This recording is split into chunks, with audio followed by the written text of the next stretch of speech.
Hello, listeners. You thought October was over. We're still doing spooky games. Welcome back to, I guess, the Duel Screams goes on into November because I feel like I booked so many horror games in anticipation for October. And now it's like Halloween candy. You know, there's a bunch left over and we still get to enjoy it. So joining me this week is Erik Odeldahl, the creative director of Wraith, the Oblivion, Afterlife, a VR horror game where you use your supernatural abilities to solve the mystery behind your death. Woo! Erik, welcome to the show. How's it going, bud? Thank you. Very well. Thank you. So nice to be here. Yeah, congrats on the recent launch on the PSVR. How's that going for you guys so far? Going well, Yeah. and most people seem to enjoy it, which makes us happy. It's always tricky to launch on a new platform, and the Move controllers are very different from earlier platforms we support. But so far, people seem to enjoy it, so I'm happy about that. Yeah, that's great. So Wraith, the Oblivion, Afterlife. Was Wraith taken? Just plain Wraith? So Afterlife is it's a horror game that takes place inside the World of Darkness universe, right? Yes. And Wraith the Oblivion is one of the games in the World of Darkness. There's also Vampire the Masquerade, of course, Werewolf the Apocalypse, etc. And you can actually see me on camera, so I'm gonna Wraith the Oblivion. Yeah, so it's a tabletop RPG from the 90s initially, well, the standard is basically game title, or IP title, and then game title. So Wraith the Oblivion, Afterlife. Yes. I was having some fun with you, of course, but yes, it is set in the World of Darkness. Yeah, when are we getting that Bloodlines 2 game? Are you in on that? Do you have any? I have no idea. I know I've got no information, unfortunately. I'm waiting for it too. I mean, who doesn't love vampires, right? Right. So yeah, no idea, unfortunately. So I kind of gave us the broad strokes of what this game is, the setup. I want you to go with a little bit of a more finer approach. Give us more detail. What is the setup in Wraith, the Afterlife, Oblivion? So in Afterlife, you play Ed Miller, who is a photographer. I think he mainly wants to do art, but he's been making a living doing wedding photos, etc., and getting pretty tired of that. But he gets a job at the Barclay Mansion, just outside, greater Los Angeles, and he's there to photograph a seance. And during this seance, something goes horribly wrong, and everybody, or potentially at least everybody, dies. We don't really know how many people die, but people die at the seance, including poor Ed himself. So when the game begins, you wake up, well, as a dead person, as a wraith, and you find your way back to the mansion and basically start to piece together, what happened those last few days before everything went to hell, more or less. If you wanted to go for like a really original story, just have the seance go really great and everyone's happy. And it's like, oh, sunshine and rainbows. And then it's like, that would be not a shorter game, maybe. Has it ever gone right in any, like, I know it's a basic like horror trope setup, this sort of seance, spooky gathering, and then shit always goes wrong, and then all hell breaks loose. But I think it'd be nice to have a seance go well, and then a car hits you on the walk home from the seance, or you trip and fall. A bus collides. Yeah. No, no, I think we felt, it's a seance, things have to go to hell. Would would you care if you died under similar circumstances? Like, I'm dead. Just I mean, let it go. the thing. I mean, Ed Miller. I mean, as a wraith, you know, your life is pretty horrible and angst-ridden, I guess. So I So think you're forced to care, basically. yeah, You it's have to yeah. give a I shit. think I would not have enjoyed Mm. dying like Ed did. No, definitely not. Walk us through the core gameplay loop of Afterlife. What is Ed doing to help solve this grander mystery? So Ed finds himself back at the Barclay mansion, and he encounters like memories, remnants of the people that have been there, and basically you get to see what has happened there, and during pretty early on in the game, you realize that you're not alone in the mansion. Yes, you may be dead, but there are other things there, dead as well, but infinitely worse. These creatures are called Spectres, and it's in the fiction of Wraith the Oblivion. They're basically wraiths that have lost, you know, they've lost that connection with their human side. They've lost all the connection they had with their humanity, and they're now just beings filled with hate and rage usually about what killed them, or, you know, or what things that have gone wrong in their lives. And it turns out that Howard Barclay, the billionaire, he's a movie producer who owns this mansion. He's a bit of a scumbag, and he's had people have died around him for many, many years, and they've all kind of been drawn back by all this negative energy to the mansion, and then they now haunt the mansion. And they can't necessarily see a difference between you and Howard Barclay all the time, right?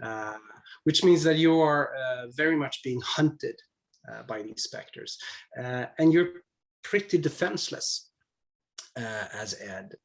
So your best bet is to use stealth, to stay hidden, try to distract the enemies, the specters, when they show up. You have kind of a guide in the afterlife who's called your shadow, and he's kind of your dark subconscious. And your shadow will guide you through the game, helping you at times, maybe not helping you in other times, maybe not always telling the truth, etc. But so you and your shadow basically progress through the mansion, opening it up piece by piece, and basically eventually hopefully filling in all the pieces and realizing what's gone wrong in this building. Yeah, it's like a little it's like a buddy cop movie, you know, with two gumshoes trying to solve the crime, as it were. Yeah, and the shadow is definitely the bad cop then, I right guess. Yeah, the guy who always gets you into trouble. right. I have to say, and I can say this with a lot of certainty, that this is the most effective VR horror game I've ever played, hands down. It does something with the genre that, because horror, effective horror is really hard. It's tricky on its own, but effective VR horror, I think, is even trickier, because how do you avoid the temptation of putting a jump scare every 5 seconds as you're walking around? Because I think that's where most feel that's the hook of a VR horror game, the jump scare, because it feels a bit more genuine than an actual on a screen that you can be removed from. But how do you avoid that? Because this game, I feel, is very atmospheric and slow burn, and it really puts you in this house, in this mansion, in this world, and it instills a sense of dread as you're playing it. Yeah, I mean, what really early on, we said that we wouldn't build the game. I mean, even when we started Fast Travel Games in 2016, we said we will never build a horror game built on jump scares, because it's I can see, you know, the fun in it, and it's stuff is scary, and it's, you know, you get this sudden, you know, or very instant but short-lived feeling of, whoa, what was that? But we said for Afterlife, basically, let's just focus on tension and build up. And that's what we kind of do. It does start out pretty slow, and some players, you know, think it is a bit too slow for them, and I fully respect that. But what we do is we basically try to up the tension slowly, but, you know, it never lets down, hopefully, until we reach you know, certain moments in the story, in the game, where we basically, you know, really get to these horror peaks, we feel, where we, you know, where you, okay, now it's time to actually shock the player, do something really scary. And after that, well, we do let the tension down a bit. But we never want the player to feel safe at all in this game. It's yeah, I mean, we said, you know, we had a couple of sayings. We said that you have to earn your jump scares. It was one of our, like, mottos when building the game. So I mean, it's really hard to make a horror game where there are no jump scares, because people, you want some, of course, yeah. But you basically have to earn it, and you have to work for it. And when it happens, it shouldn't just be a happy shock. It should be something terrifying, right? So that's one thing.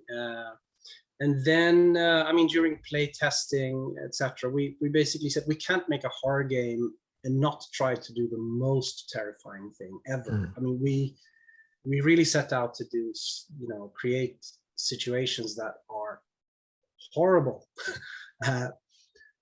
And this is like a weird thing with horror games, is that, you know, you might feel really bad playing it, but afterwards, I mean, that's the feeling, this exhilaration of just, I made it through this. It's like, I think that's the weird thing with horror games. That, you know, the really scary ones are also the ones that I feel are the best, because it's so tied into that feeling, what happens after.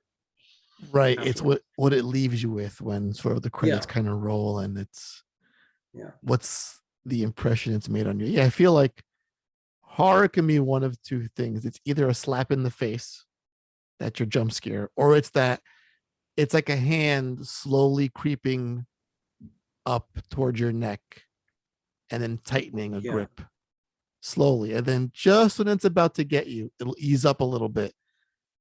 It's the threat is still there, and you still feel uneasy, but it's not going to be just this abrasive force that slaps you across the face every 5 minutes. And I mean, don't get me wrong, I think there's a place for the slap in the face. Oh, there is. I think certain movies and games can thrive on that kind of setup and design choice, but I think for effective horror that you can take seriously, in a sense, I get a little bit more subdued.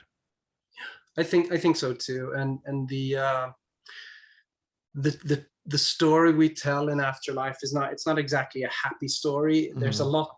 I mean, the cast isn't massive, but the people, I hope we let people get to know the characters in the game fairly well, or at least, you know, they see snippets of their lives, but they're not nice people. They're not nice to each other. It's like there's not a lot of humor, I guess, in the game. Right. I mean, we tried our best to create a really oppressive mood, I guess. Yeah, they're all scumbags, basically. They are all scumbags. How does the VR space inform your design of horror? Because now there's an extra element now to play with. How do you embrace the tech to make the most effective horror experience? So Afterlife is our fourth game, Mhm. fourth VR game, and we've gradually learned, I think, from a mechanical point of view, what we think is the best way to use VR. And it turns out that the best way to use VR, with how we like to we talk about presence, we talk about the players try to physically root the character in the scene. We want to let them interact with things and physically touch stuff and basically feel you're in the space. And it turns out that philosophy translates really well to horror as well. There's a lot of hiding, listening. Audio is a big thing, and with proper spatialization of audio in VR, it's amazing. You can actually hear, just up the stairs, there's a door creaking or somebody's Right. walking, etc. I think um, Getting I think goosebumps. that yeah, it's really, really cool. And also in VR, you never have control of the camera. The player is always in control. So we want the player in horror to basically never be quite sure of where the threat is. Right. Right. So they listen, they look, they hide next to a couch or hide inside a cupboard or stuff like that. And I think that's putting the player in a room is it's like, it sounds like a weirdly trivial thing, but it's like really getting them to feel that they're in a space, Right. and then invading that space, right? Because send the horror in to them, to where can they find a way out or not? Right. I mean, it's one thing playing a game where you're watching from a screen 10 feet away from you and you can see most of the threats, but now you're being placed in a world where you're part of the environment, and behind you is up for grabs too. Oh yeah, as well. absolutely. Yeah. There's tons of stuff, like just look at, you can actually run and look over your shoulder in VR. Like I would assume you would do if you were chased by some monster in real life. And it's like but yeah, there's I think it's really about making sure that the player that they feel that they're in the working mansion, in the building. That's so cool. What this game was first for the Oculus Quest. How has beefier specs, like with PlayStation, for example, and PSVR, has that helped in any way, making the game more scary, or things you couldn't do before, or helped more of an impact to the original version of the game? So for this game, we the Quest was the lead platform, which basically meant we based a lot of our tech decisions on the Quest and the Quest 2 and what they can do. But we always have the game running on PC, etc. There's definitely, it's stuff like resolution, it's better level of detail. There's some shadows, some real-time shadows, etc. Stuff that you can't do on on certain platforms. I think in the future we're looking to for upcoming games really to do a wider approach, I think, and because there's some really some really cool new pieces of tech out or coming out soon. So I think but for this game, we really wanted to build an experience that looks and plays really well on the Quest. So that's what we kind of focused on very heavily for this for Afterlife. Are there things that you're thinking now that weren't possible with current tech that are possible with future VR technology that could help up a fear factor in a game like this? I think there's one thing I keep coming back to all the time is how I love how haptics is improving. We actually just released a patch for Afterlife with the haptics support, the vest, and Very nice. so Wow. you can feel your heart beating, because Wow. there's you have this wraith power ability in the game where you can use your hand. It's called sharpened senses, and it basically directs you to your next objective, or tells you where a specter is lurking and stuff like that. And you can feel that now in your arm, and you can feel your heart pounding, and when a specter hits you, you can feel that its claws. Stuff like that. That is awesome. And I think that I think haptics is like a really important thing for VR going forward. I think resolution, update frequencies, etc., all that is awesome. Of course, it's I mean, and that needs to be improved over time as well. But I think presence, feeling, haptics is amazing stuff. Yeah, it's the kind of game where I was enjoying it so much I wanted to force it upon my friends who are scared very easily. Yeah. Just to watch the reaction, because like my fiance, he detests horror media in all shapes and forms, but I love it, and he'll watch them because I make him watch them. Poor guy. I think he likes being scared too, but like there's always the hands over the eyes. I'm like, come on, let's play this VR game. It's really neat. I think you'd enjoy it. So I want to thank you for ruining him for a night the other day, because I'm sorry, could not handle it. Speaking of upcoming tech in the VR space, PSVR 2, have you seen it, smelled it, fondled it? Is that anywhere on the horizon for your team? What can you say? What can't you say? So this is the part where I become the boring person. I can't really say much. You read the line from the script that the PR people gave you, and your lawyers. No, but I can't say anything. I can't say anything yet. But I can say that we will definitely be supporting it in the future. What excites you the most about the future of the VR space?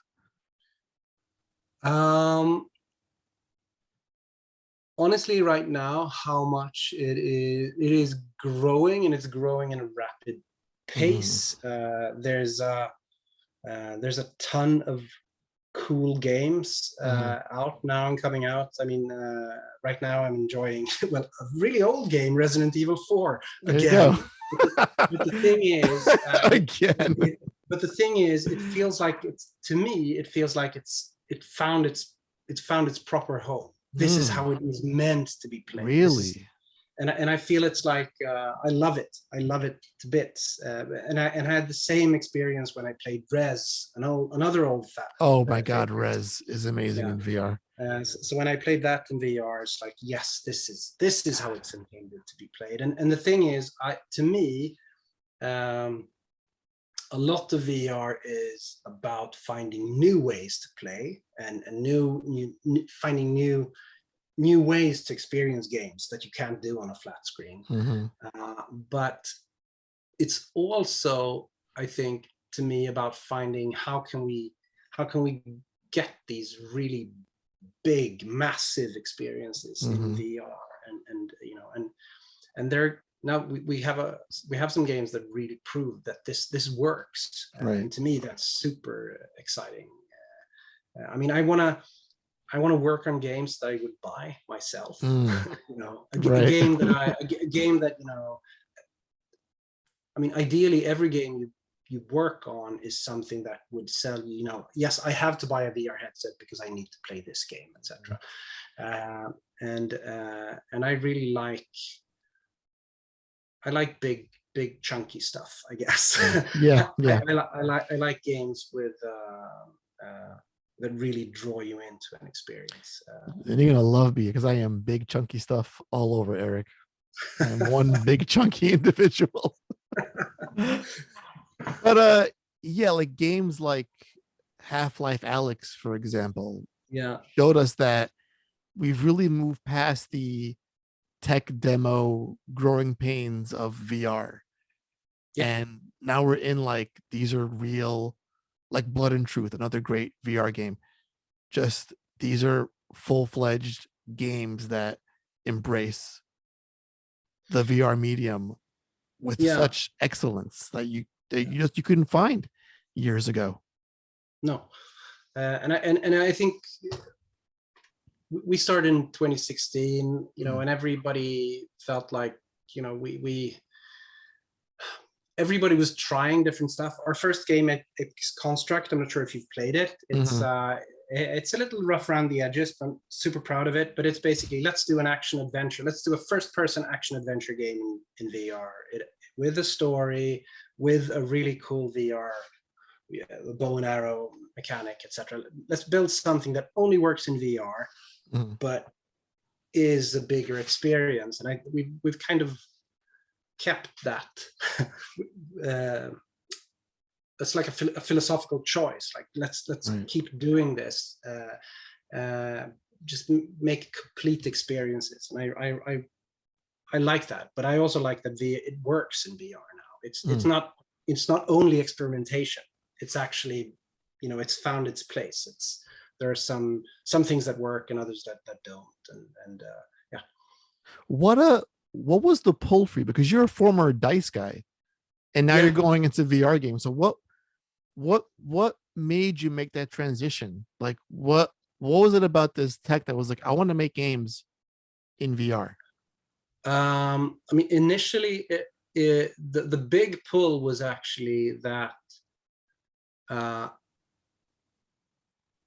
there were so many things that were unsolved. There were so many things that we needed to figure out. I mean, and once again, don't get me wrong, I play a lot of VR games. I actually play a lot of DICE games still. Yes. But the thing is, it, to me personally, felt like we were solving the same issues again and again, or maybe sometimes just rephrasing the question a bit.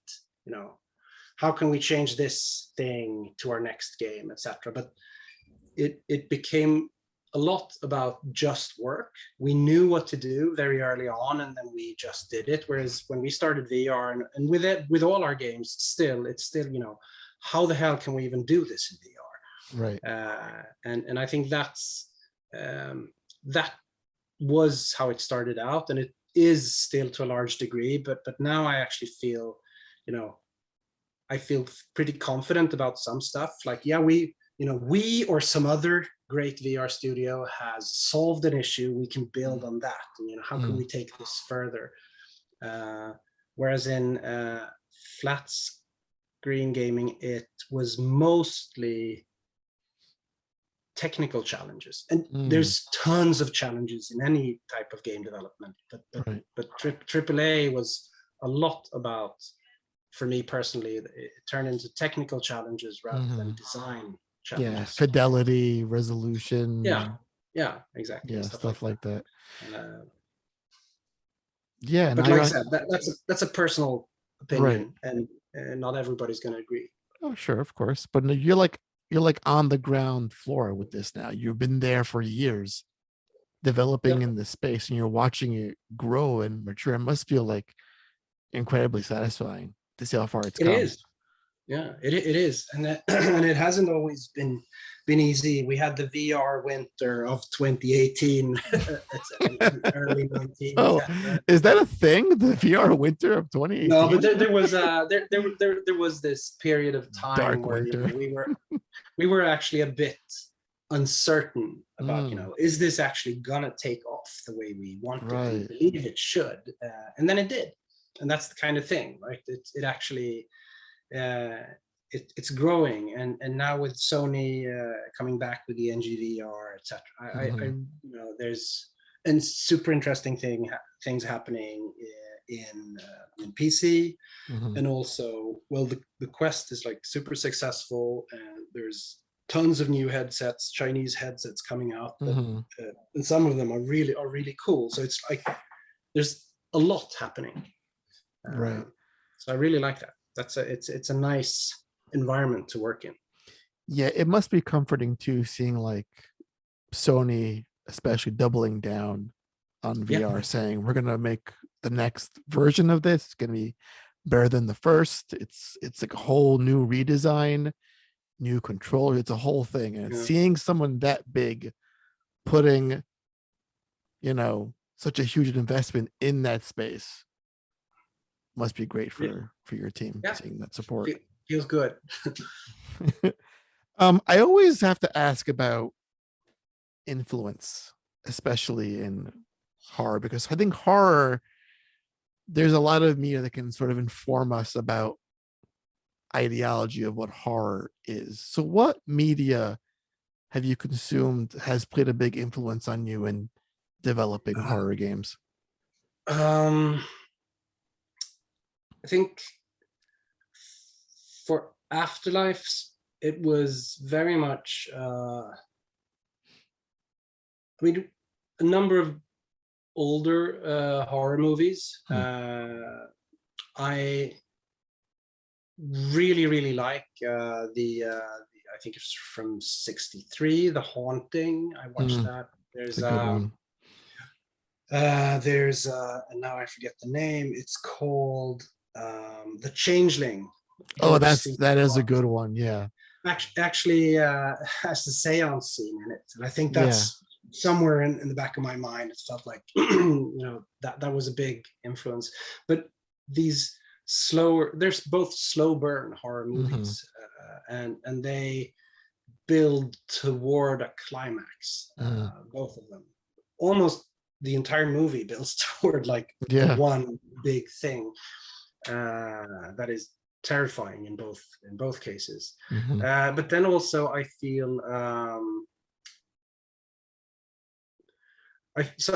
I'm not sure if I consumed any specific media for it. I mean, games. There are some games that we early set on. These are our inspirations, Hmm. and Alien Isolation was one. Yes.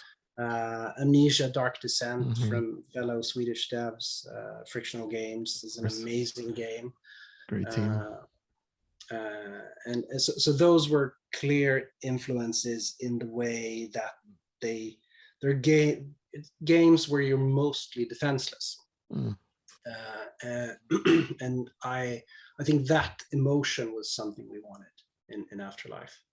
But also I think that other things, I think horror works. I mean, you have to. The character in a horror story has to be kind of defenseless. As soon as it becomes some kind of power fantasy, the horror disappears. And so the whole story, the script, was also based around that fact that this is a guy who's out of money. This is like a final job, and then they can he can leave his failed career behind and try to start over, and then Right. and then he ends up in the hands of these assholes. Right. So I think it's like he went from bad to worse and then to dead. And I think that's also a narratively important element in a good horror story, that the hero of the piece is more or less defenseless. There's no way to win. Right. For horror to be really effectful, the victory is never a triumph. I think. Ooh, I like that. That is so deep. That's so deep. Look at you. I think a lot about these things. Yeah, and I think that plays to I think the biggest downfall in the recent Resident Evil games is you can play for so long being this defenseless, average basic ass human being, but then by the end you're just a one-man army wielding all sorts of machine guns and Yeah, firepower. It does remove a little bit of the horror element out of it. It's it unfortunate, it's yeah, it does. I still find, I think it's very entertaining oh, it still, is. It really, really is. it doesn't scare you anymore. Right, I think right, that it turns into something else. right. And I think that's the balance of we've scared you enough. Here's a machine gun, go nuts. Yeah, You've earned it. It's fine. yeah, you've earned it. Stay back. All right. So I think that's a good segue into rapid fire. We can Yeah. learn more about you. And I think what I'd like to ask you first is what scares you, Erik? What makes you pee your It's pants? I think anything that threatens my kids in any way. Ooh. Ooh. Yeah. That's real. That is a real fear. What horror franchise would you like to bring into a VR space? What could benefit from being in a VR space? I would love to see Silent Hill, and I would love to see Dead Space. Oh my God. Dead Space. Dead Space before it turned into action games. Yeah. We don't talk about Dead Space 3 on this podcast. It never existed. I would think Fatal Frame would be a really good franchise to bring into VR. Yeah. That could, yes. God willing. Yes. Yeah. Yo, Erik, get that contract. Just go and get it. Be like, yo, Tecmo, just give it to me. I'll do right by you.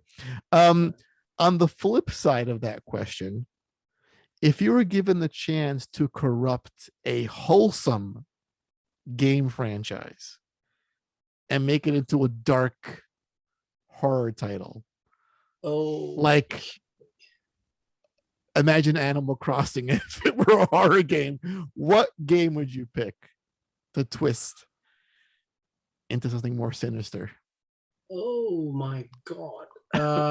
And you have free reign. It's like whatever you say goes. No one's gonna say no to you. You pick it. I mean, it would be interesting to see something like Zelda turn into like a body horror thing. Oh my God. That'd be nuts. I'm not even sure I'd want to play that. I love Zelda as it is. Right. but it could be interesting to do like the Zelda dungeon style level design in a like a perverted way. You do a Mario Party Squid Game. That's what you do. That's the answer. Someone get them on the phone. Miyamoto, speed dial. When was the last time you felt actual real fear?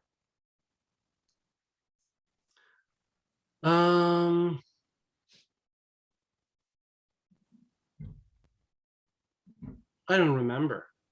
This is like that's a boring answer, but it could be a good thing though. Maybe you shouldn't be feeling fear. No, exactly. A lot in our lives. No, I don't think I've felt that true fear. I remember, I mean, the last time I was really creeped out by something I watched or played, that was actually watching Hereditary. Oh my God. It's like, why is that movie so damn good? I love it, but I think it is because you can't really put your finger on. It's like, there's so many tiny details that builds up to a whole. And as a family man too, it's especially there's some really, they're not always great to each other in that family. Right. Right. So, if you have any urges to set your kids on fire while they're sleeping, just let me know. What is the dumbest way you've ever injured yourself? I ran straight into a pole in one of the old subway trains I saw a friend. Basically I just ran straight into a pole. knocked myself out. This was that was pretty stupid. Must be some 20 years ago now. So did you just not see you just saw your friend, you didn't see the poll? I just got this weird. You were so excited. Yeah, there was a friend, I hadn't seen him for a while, and I think I basically got, there's like two polls, and they all lined up, and I thought I saw the back one, and I just ran. What was the aftermath? Did you fall on the floor? You were taken to a hospital? How was the injury? And your poor friend. I did fall to the floor, but I probably got up and just tried to, pretend like nothing happened. But I probably got some kind of minor concussion or something. Yeah. Oh, severe brain. It's like you do. It's like, haha. Yeah. Did you see that? Yeah, and that's why you make horror games today. Severe brain trauma. I wanna put you in a similar situation like our hero in Afterlife. If someone killed you, who would it be, and how would they have done it? Oh man, it would probably be some random person on the street. Okay. So no close enemies in your life. That's good. That's a plus. No, I hope I don't have it. At least I don't know of them. Maybe it's a close enemy that I'm not aware of yet. Ooh. I don't know. I try to be a nice guy. So who knows? But it will probably be some random person. Right. Okay. I have no idea who it is. Would you be more like a Casper the Friendly Ghost, or more of a poltergeist if you were put in this sort of, if you were a specter sort of in the afterlife on the material realm? What would you more connect with? Are you more of a, I'll be a nice ghost, or I'll be a piece of shit ghost? I think I'd be a bit like I am now. Hopefully a nice person, but I'd probably try to, write stuff, make stuff that isn't quite nice, and I don't know how you do that as a ghost. Probably by experimenting with the poltergeist stuff. Right. I think I would do more than just open doors and cupboards and shit. Yeah, I'd like to probably whisper horribly, or from the TV set, or or I think I think I'd be more like a Beetlejuice. I'd be like, oh, hire me and I'll scare some asshole humans for you, because I'm really good at it. If you put it like that, I could definitely be a Beetlejuice or a horrible poltergeist type of thing if the people in the house were assholes. Yeah, you know what? Maybe I would just open up cupboards all day long. I would be that asshole ghost. Just like like opening TVs, yeah. Moving a mouse cursor on the screen. Yeah. Right clicking when they should be left clicking. Oh yeah, that's how you drive someone totally insane. All right, Erik, last question before we say goodbye. And you've been so great, by the way. This has been a lot of fun. Thank you. I hate it. I hate when it's this good, because I gotta say goodbye at some point, god damn it. But what was the last horror game that had a really big impact on you, made a big impression on you when you played it?